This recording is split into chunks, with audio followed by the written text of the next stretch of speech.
If you're a good Southern woman like me, you've heard about being blessed a lot.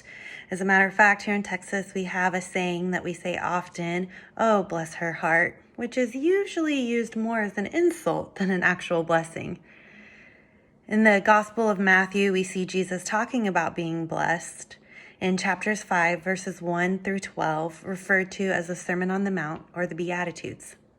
Jesus saw a crowd of people, and so he took his disciples and he went up on the mountainside and he began to teach.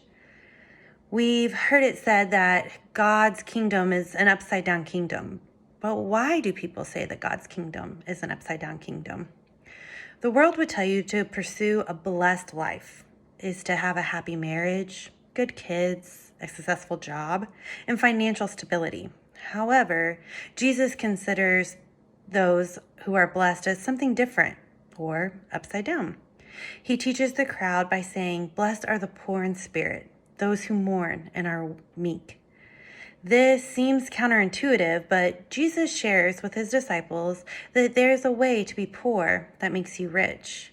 We are poor in spirit because we know we cannot be good enough to earn God's love. We mourn over our sins in a way that leads us closer to God. And we're meek because we cannot have control over our own lives.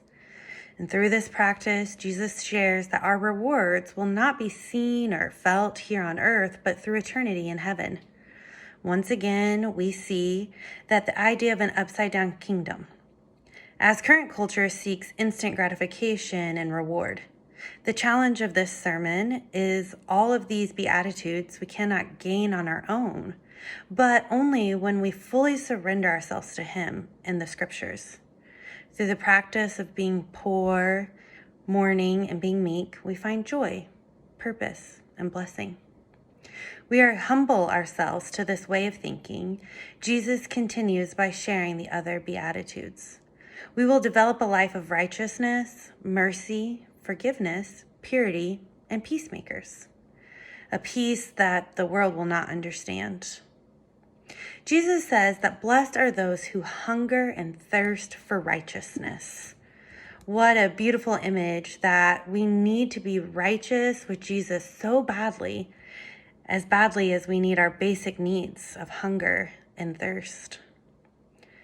Blessed are those who have not only received mercy, but through the gift of mercy have learned to show mercy to others. Blessed are those who are peacemakers, those who push back darkness. And then something really interesting happens. Jesus goes from a teaching stance of saying, blessed are those, to a personal stance when he says, blessed are you who are persecuted in verse 11. Most are not persecuted for their love, but Jesus tells the crowd in Matthew and us that we will be, not because of who we are, but because we seek righteousness. He ends by saying, rejoice and be glad, because great is your reward in heaven. For the same way that prophets were persecuted before you. So as believers then and believers now, we keep our eyes on heaven, not submitting to the world and their ways, but remembering there is a glory for us in him. The Beatitudes are just the introduction of the Sermon on the Mount. Jesus goes on to talk about being the salt and light of this world.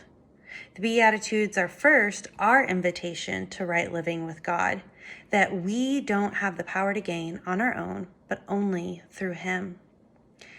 It's the calling of our relationship with the Lord, but then he continues with being the salt and the light to the world, and how, once right with him, we can go and share with others what he and only he has done.